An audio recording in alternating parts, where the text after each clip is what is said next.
are these people? Ready for your next one? We got to get through it Yeah. because it might be a bit. Yeah. We'll try and get. Well, it won't be fast, but we'll try and get through enough. Well, we'll try and get through it as not quickly, but with it, at least be efficient with it as we can. And this will probably be, I would guess, this will probably be a developing story as we get into the last couple of months of this administration during this transition. So, if anything that we want to add after the fact, we will.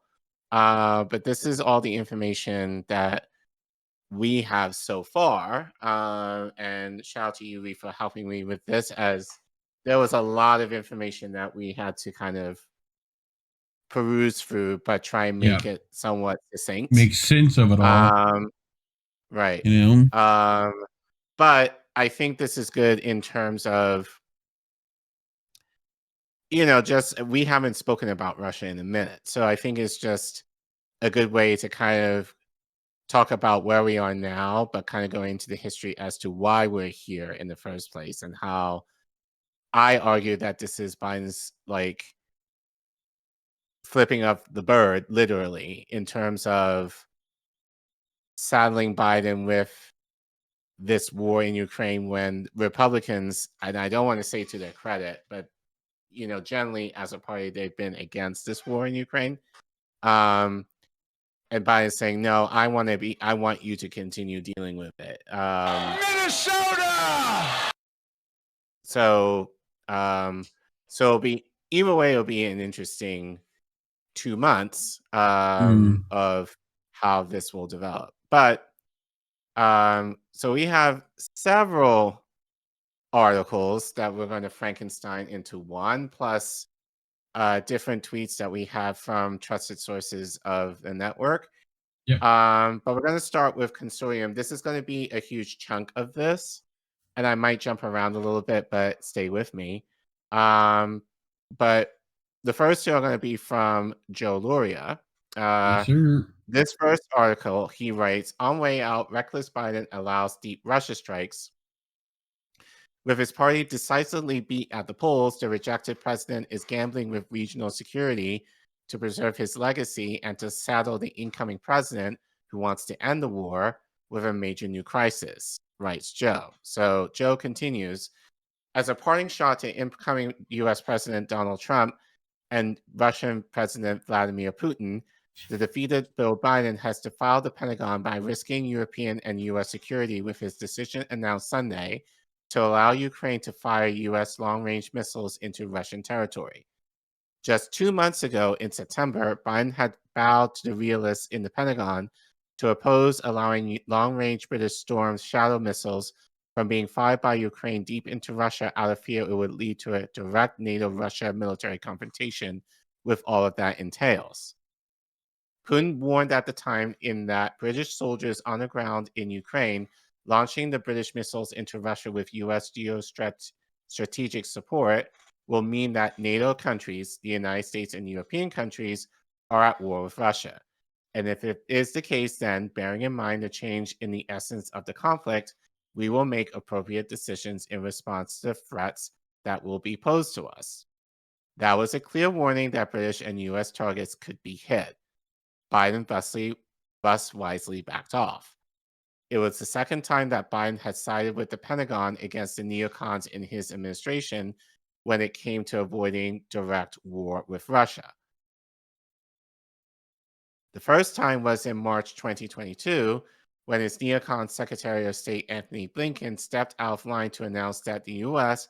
would give NATO member Poland a green light to send MiG-29 fighter jets to Ukraine to enforce a no-fly zone against Russia aircraft. Members of Congress and the media then piled the pressure on Biden to approve it, until cooler heads at the U.S. Defense Department, the greatest purveyor of violence in history, stepped in to stop it. Biden ultimately sided with the Pentagon, and he couldn't be more explicit why. He opposed a NATO no-fly zone over Ukraine fighting Russian aircraft. He said, because that's called World War III, okay? Let's get it straight here, guys. We will not fight the Third World War in Ukraine. U.S. Defense Secretary Lloyd Austin at the time backed him up, saying, President Biden has been clear that U.S. troops won't fight Russia in Ukraine, and if you establish a no-fly zone, certainly in order to enforce that no-fly zone, you'll have to engage Russia aircraft. And again, that will put us at war with Russia. But now Biden has reversed himself on his sensible positions and is defying the Pentagon to roll the dice that Russian warnings, repeated on Monday by Putin's spokesman, won't lead to nuclear conflict. While I previously wouldn't even authorize British long-range missile attacks into Russia in September, let alone US ATACMS, on Sunday he authorized the ATACMS, risking Russia taking direct action against US targets. So what changed Biden's addled mind? You have something you wanted to say? No, I was just Atticums. It's also, let's be first and foremost, none of this is Biden. You know? No. This is the deep state in control. No, so, this is Raytheon. This is Boeing. Yeah. This is the military complex talking. For sure. So, but the idea that they're giving him credit for actually like stepping back, I'm kind of like, okay. But you know, what do you want for that? Cookie for that? But ice cream. I would think he you likes would ice cream. But I would argue you wouldn't necessarily want that, but he definitely was not opposed to the idea either. I would argue. I mean, this is very similar to how Obama tried to like put troops against the Russian border when Trump came in last time.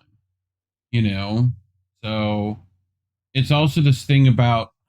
I honestly think Trump does this thing sometimes where it's like when people call him something, he tries so hard to be the opposite of that. Right? Where it's like, they're like, well, you're pro-Russian. It's like, okay, well, watch this. You know? Right. Like, that's, and they're just setting it up for him to be like, well, he's going to have to choose. Either he's going to have to pull all this stuff back, right? Which then will claim he's pro-Russian, or he's got to increase all this and like we'll still call him pro-Russian somehow. So we'll see. But anyway, you were saying? Oh, so what changed with Biden? First, the undemocratic U.S. electoral system gave Biden the opportunity. His party was voted out of office on November 5th, but through the demos rejected Democrats in the White House, they get to hang on in power for another 11 weeks, enough time to do considerable mischief to tie up the incoming administration that the people chose. In the parliamentary system, the new prime minister takes office on the next day, and names of the new cabinet well in advance of the election. After one-term President George H.W. Bush lost to Bill Clinton in the 1992 election, Bush used those 11 weeks to invade Somalia, saddling Clinton with a foreign policy crisis that will bog him down and distract him from his agenda. What is happening now is something similar. Biden wants to undermine Trump's effort to end the Ukraine war. The incoming vice president has floated the idea of Russia holding onto territory it has won in exchange for peace. Biden states his legacy on Ukraine. I would argue his money, but legacy, sure. A lot of people. He was involved in the 2014 coup, in allegedly shady practices there with his son, and then in provoking Russia to invade in 2022. He foolishly believed he would prevail in bringing down Putin with an economic, information, and proxy ground war. See, Biden confirms why the U.S. needed this war. So I'm actually going to read that, or at least part of that article. Okay. Because I think that hasn't necessarily been mentioned in mainstream media. I haven't heard anything regarding to that. So we are going to read a part of that article regarding that in a second. All three are not decisively lost as the U.S., still under Biden, prepares for the endgame. Biden's only safe face saver is for Ukraine to get back some of its lost territory by trading for it with Russian territory it seized in Kursk this summer. So we are actually going to go to that second article that was embedded. And this was written back in March of 2022. also by Joe. Biden confirms why the U.S. needed this war. In a moment of candor, Joe Biden has revealed why the U.S. needed the Russian invasion and why it needed to continue. The U.S. got its war with Ukraine.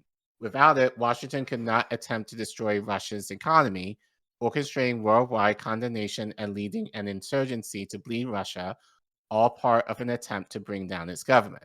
Joe Biden has now left no doubt that it's true. The President of the United States has confirmed what Consortium News and others have been reporting since the beginning of Russiagate in 2016, that the ultimate U.S. aim is to overthrow the government of Vladimir Putin. For God's sake, this man cannot remain in power, Biden said on Saturday at the Royal Castle in Warsaw. The White House and the State Department have been scrambling to explain away Biden's remark, but it is too late. The president's point was that Putin cannot be allowed to exercise power over his neighbors or the region, a White House official said. He was not discussing Putin's power in Russia or regime change. Nice try. On Sunday, U.S. Secretary of State Anthony Blinken said, as you know, and as you may have heard us say repeatedly, we do not have a strategy of regime change in Russia or anywhere else for that. Oh, God. The lies, man. I know, dude.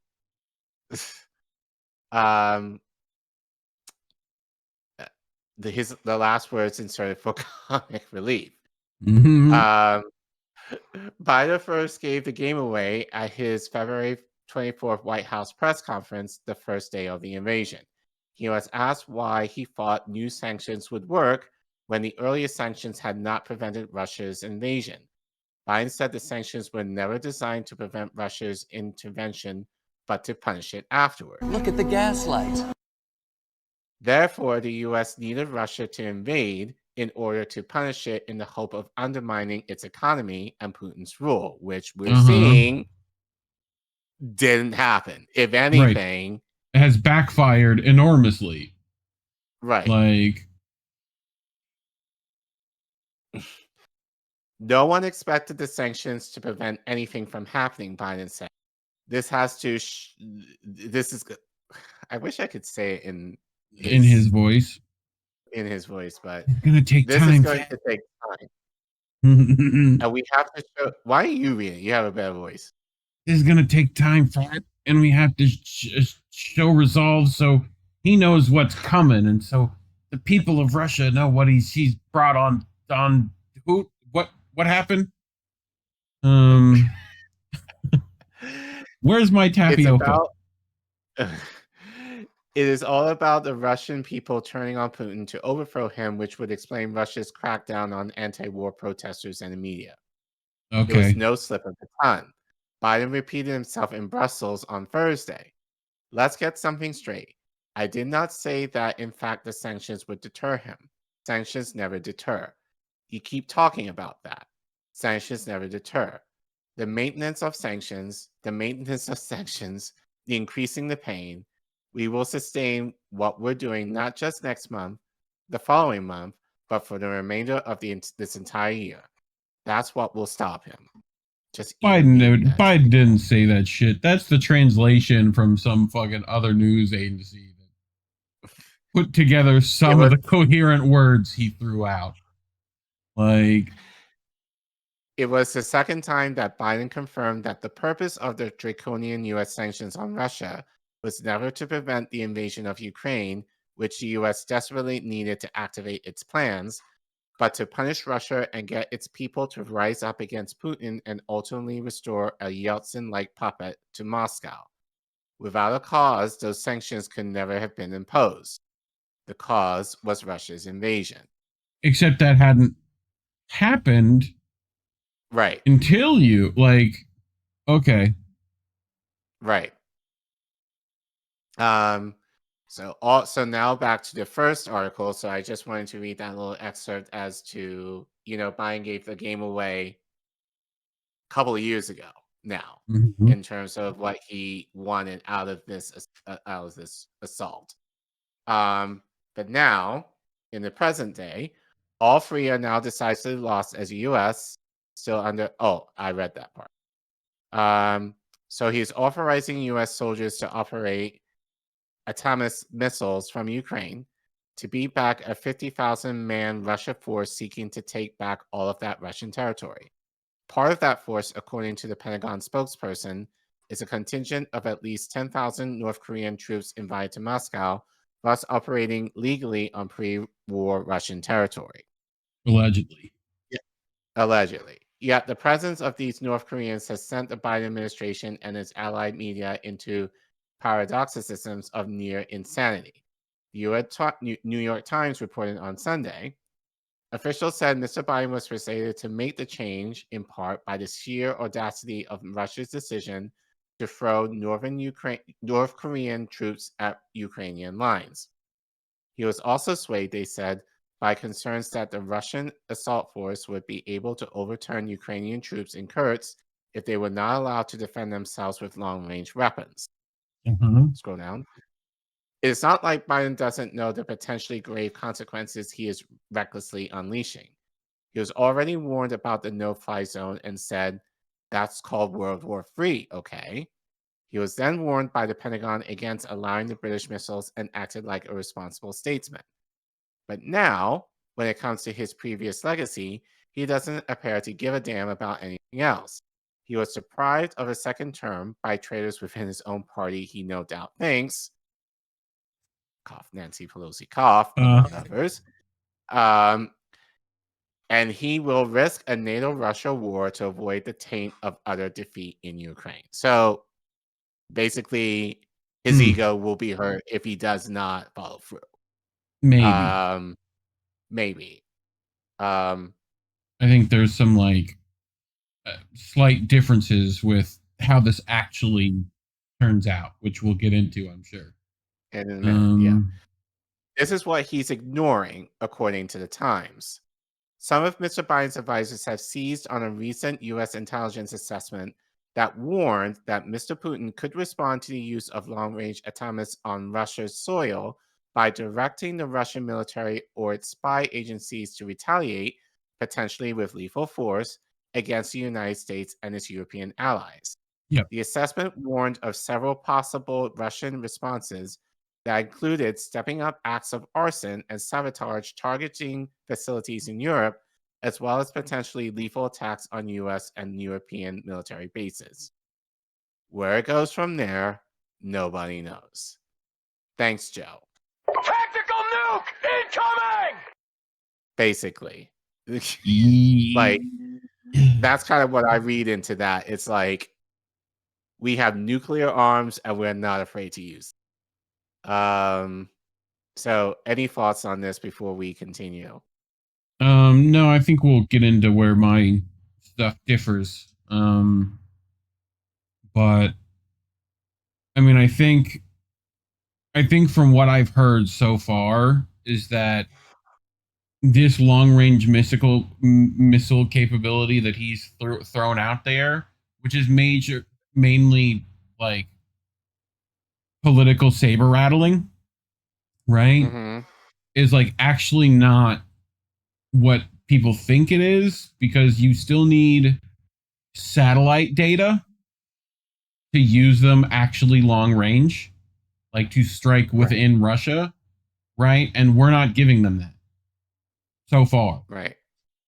So I think it's like essentially just within the Kursk region, which, as we've talked about before, they're trying to hold on to before peace talks, because it includes some like critical infrastructure, right? So they really don't want Russia to take back that region. But I think Russia has other plans. So right. I don't think this deters them at all. No. So shout out to Fiorella, who has done quite a bit of reporting on this, and she's done a lot more on this within the last few days, but we're going to read some of what she reported on. So she says, breaking, Lavrov states the U.S. wants an escalation after Ukraine launched 6 U.S. ATACMS at Russia's Bryansk region after Biden reportedly lifted restrictions on the use of missiles, and Putin's updated Russian nuclear doctrine to state that the attack on Russia by a non-nuclear power backed by a nuclear state will be considered a joint attack by both. It's been It's been clear that the U.S. military intel apparatus is determined to escalate toward war, and by this I mean the apparatus beyond party or president. Now, Russia will make a move depending on how they read the situation, which could very well be an entrapment. So, so she inserted a link regarding all of this. So let's look at the clip. You're asking me questions about whether what New York Times published is truth or an attempt just to speculate on this information about the attacks against the Bryansk region where these missiles were used. It's a signal saying that they want an escalation, and using these highly technological missiles without Americans. President Putin spoke about this many times. It would be impossible to use them without Americans, and he warned how our position changed if these long-range missiles, 300-kilometer range missiles, will be authorized to use against our country. They now say that we are going to strike you as far as 300 kilometers deep. And everyone is saying that the authorization is there. Even Borrell said that it's official, and Europeans, they had this discussion, and then they decided that each of them will make their own decision in this regards, whether they authorize to use their long-range weapons for Ukrainians. I'm not going to speculate on this topic. We have our nuclear doctrine that was officially published, and it says now officially, now it's a law, that all the things that President spoke about a month or slightly more, and I hope that they are going to read this doctrine, not how they read the UN Charter, seeing only things that they need, but they will read the entire doctrine in all its interconnectedness. And whether if someone asked me about it, so someone asked me on the sidelines whether it's true or not. I said, I don't know. We care about our own security, first of all, and all the things that we need to know. We told those who are floating these ideas, we told all we had to say, and now it's officially enshrined in the official doctrine. Okay. I mean, essentially, that was like, there might be consequences. Right. So, I wouldn't say might be, I'd say probably. Yeah. Or more definitely likely. Because I think I would argue that Russia has been somewhat holding back on this. So, but Fee continues, let me clarify a few things here. The French publication Le Figaro has removed information that France and Britain, following the US, have allowed Ukraine to launch strikes with its own Storm Shadow Scalp EG missiles deep into Russian territory. So that's no longer a thing, at least at face of all of this. The Times also cited that the US may not yet have given consent to Ukraine's use of Storm Shadow missiles, which, yes, come from the UK, but use US technology, which requires the UK to obtain additional permissions from Washington. Schultz has refused to supply Taurus missiles to Kiev, actually. Okay, whatever. Can you scroll down? Yeah. All the information about Biden's permission to launch Artemis has been reliably confirmed, with Axios emphasizing it only concerns the Kursk region. Russia, for its part, remains firmly committed to the position of preventing nuclear war. Washington itself hasn't confirmed the decision regarding strikes into Russian territory, only in the media. With Lavrov, Putin, Pryor, and other government officials, Russia has already said they will respond accordingly to U.S. decisions on strikes on deep Russian territory. So, this is walking it back, and like, right. the media tried to saber rattle for us, but actually, we ain't doing shit. Don't worry about it. You know. Right. So. Okay. So let's. Thank you. So let's follow up a little bit more. We got a little bit more. So this is from Kit Kronberg, and actually I switched the tweets here just to make it a little bit more succinct. Yes. So he tweeted, "Must read: mass backtracking on Ukraine's long-range strike ability has commenced spectacularly. Surprised by how many people who should have known better thought this was hugely significant and concrete all-out war escalation. It's simply not going to happen." So he retweeted from this tweet at, if you zoom in, please, at Simpatico771. "The expected walkbacks have already begun. The French publication Le Figaro has removed information." Yeah, we already did that.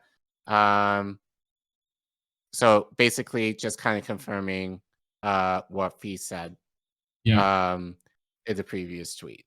So, actually I'll move forward to save time. Nope. Is that it? Yeah. No, that would go back one. This is Kronberg's. It's somehow forgotten that months ago, Western countries stated openly encouraging Ukraine to strike Russia with their weapons. One assembled gathering of diplomats with Russian officials in Moscow later, and the plans were dropped. Of course, active measures covering that. People also seem to have forgotten this incredible episode from October 2023. Telegraph reported UK would formally deploy to Ukraine. Medvedev said this would make the UK belligerent and open to attack, and the story was walked back significantly. So, again, this has happened a couple of times. So, yeah. Anyway. But, so, breaking news, somewhat. Biden allows Ukraine to strike Russia with long-range U.S. missiles. This is written by Dave DeCamp. I didn't post him here, but written by Dave. He reports, New York Times reported on Sunday that President Biden had authorized Ukraine's use of long-range U.S.-provided missiles and strikes on Russian territory, an escalation Moscow has made clear risks nuclear war. U.S. officials told the paper that Ukraine can now use armed tactical missile systems, which have a range of up to 190 miles to strike Russian territory. The Atoms are fired by U.S.-made multiple rocket launch systems, including the HIMARS. Ukraine can only fire the HIMARS with coordinates provided by or confirmed by the U.S. and its allies, meaning the U.S. will now directly support strikes deep inside Russia. The U.S. officials said that the Atoms would likely initially be used to hit Russian troops fighting against Ukrainian forces in Russia's Kursk Oblast. Ukraine and the U.S. have also said Ukrainian troops are deployed in Kursk. The U.S. has said that the North Korean troops said that the North Korean troops are engaged in combat, but that hasn't been confirmed by Moscow. Earlier this year, President Biden gave Ukraine the green light to strike Russian border regions with U.S.-provided weapons, including shorter-range rockets fired by HIMARS. A few months later, Ukraine launched its invasion on Kursk, and Ukrainian officials began pushing hard for the U.S. to support longer-range strikes inside Russia. In response to those calls and comments from Western officials supporting the idea, Russian President Vladimir Putin said if NATO supported long-range strikes within Russia, it would put the Western military alliance at war with Russia. Putin then ordered charges to Russia's nuclear doctrine that lowered the threshold for the use of nuclear weapons. Under the new doctrine, an attack on Russia by a non-nuclear armed state that was supported by nuclear power will be considered a joint attack. Yeah, that's a big change. Right. So, the Kremlin said the changes to the nuclear doctrine were meant as a message to the West. This is a message that warns these countries of the consequences should they participate in an attack on our country by various means, not necessarily nuclear. said Kremlin spokesperson Dmitry Peskov. I mean, you should have just said including. Yeah. You know, fuck around, find out, dog. Right. And they did, and we did. So the U.S. appeared to back down on supporting long-range strikes in Russia, but now the Biden administration is looking to escalate the proxy war as much as possible for its last few months in power. President-elect Donald Trump campaigned on ending the proxy war, and the Biden team and officials in Ukraine feel he will do just that. However, some of Trump's cabinet picks favor escalation in Ukraine, including his national security advisor, Mike Waltz. So, I'm sure it'll be fine. I'm sure. You know, I'm sure Trump will keep everything. Nothing will fundamentally change. Right. In a recent interview with NPR, Waltz was asked how Trump could end the war, and he suggested an escalation of sanctions and supporting long-range strikes in Russia. Boy, that escalated quickly. First and foremost, you would enforce the actual energy sanctions on Russia. Russia is essentially a gas station with nukes. Putin is selling more oil and gas now than he did pre-war through China and Russia. And you couple that with unleashing our energy, lifting a LNG ban, and his economy and his war machine will dry very quickly. So I think that will get Putin to the table. We have leverage, like taking the handcuffs off of the long-range weapons we provide Ukraine as well. And then, of course, I think we have plenty of leverage with Zelensky to get them to the table. Hey, newsflash, dog. They were already at the table beforehand. Right. Go look up our, U.S. blocks peace segment or whatever I titled that, with hippie Putin up there. But, we've covered they were already going to. Y'all stopped them from doing that. Boris Johnson walked right on over there and said, hey. We're making money off your blood. We're doing that. Just relax. Tell me how, Collin, the sanctions have actually hurt Russia in a way. No. They ain't done shit, if right? Anything is they're making money off of it. Right.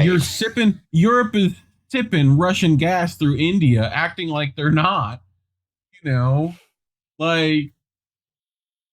sanctions have done nothing. So Indy should check Waltz's stock portfolio. So yeah, we know where the money lies.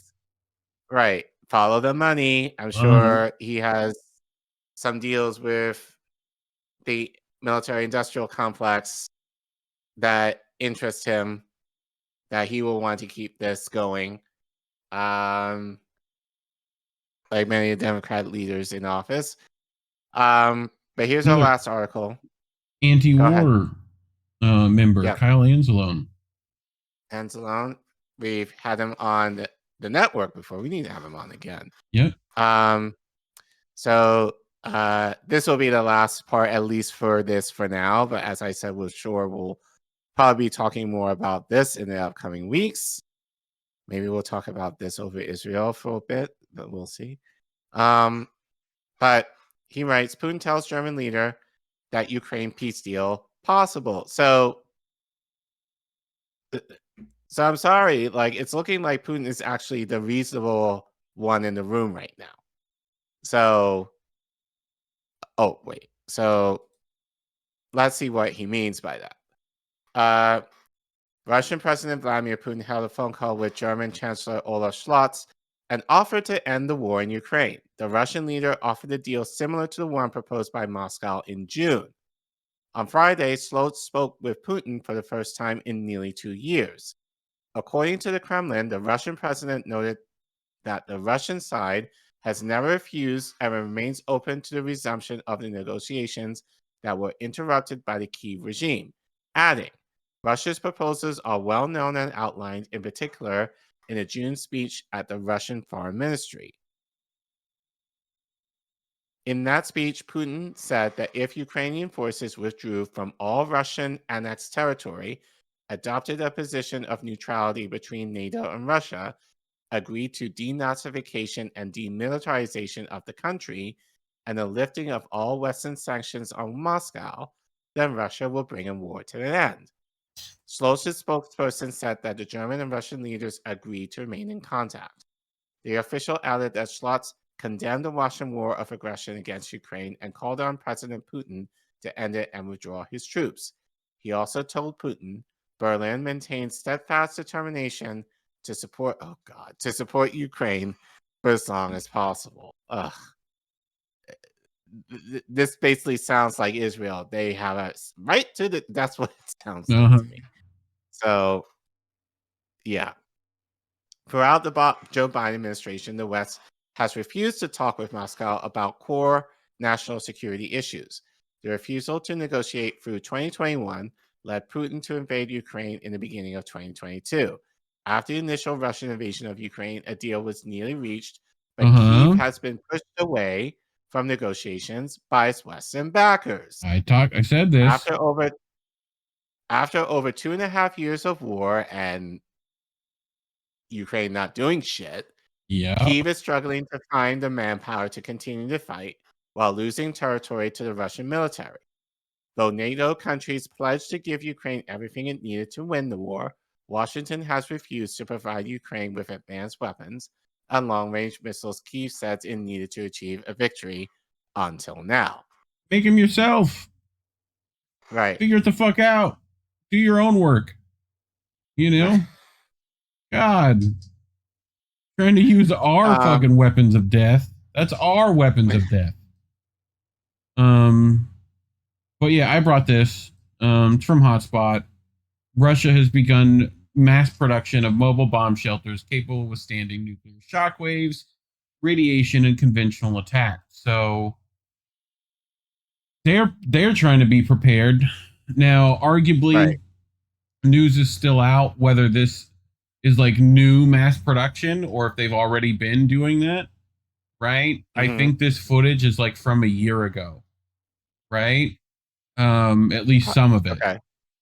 So keep that in mind, but production may have increased recently. Hard to tell. But I'll let people see the magical bean footage. Settings, playback speed, and action. These bomb shelters are designed to protect against radiation and natural disasters, and they're now being mass-produced in Russia, the country's Emergency Ministry Research Institute has said. The announcement, coming as US President Joe Biden's administration agreed to allow Ukraine to fire American long-range missiles deep into Russia, though the Research Institute did not link the production increase to any current crisis. The Cub-M shelter is said to defend against a variety of threats, including shrapnel, debris, and fires. It can even be deployed in Russia's vast northern permafrost, according to the State Institute. A standard unit can hold 54 people, but additional modules can be added. The war in Ukraine is entering what some officials say could be its final, most dangerous phase. Moscow's forces are advancing at their fastest pace since the early weeks of the conflict in 2022, while the West is seeking to shore up Ukraine.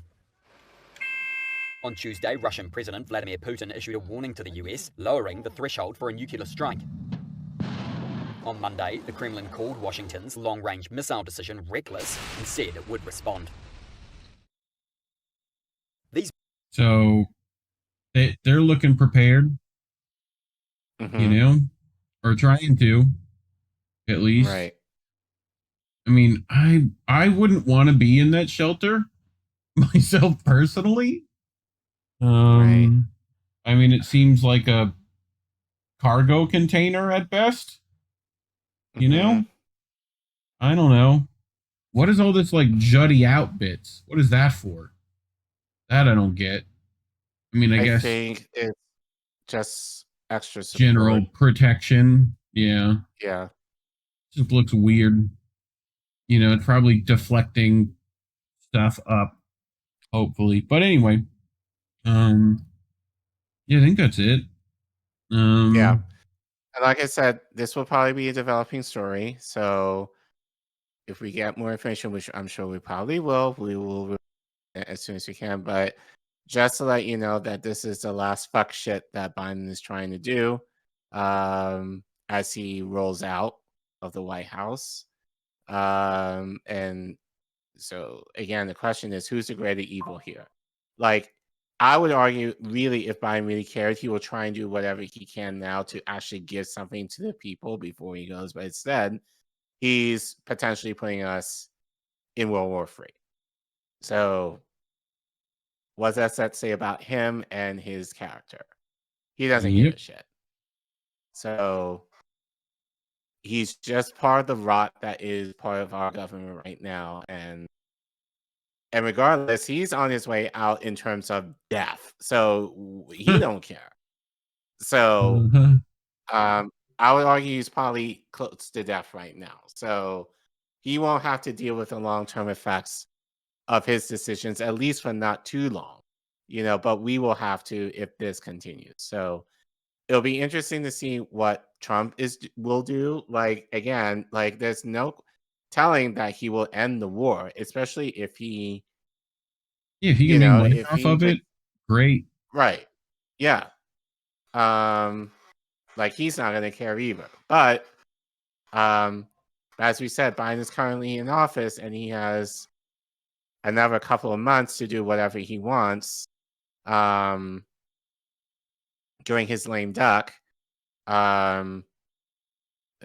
just to fuck everybody over while he's. So we'll see. We'll see. Yep. We'll see. And you got it? Oh, it's all backwards. There you go. Yeah. There you go. Probably talking about this story, among others, is while we're demonetized.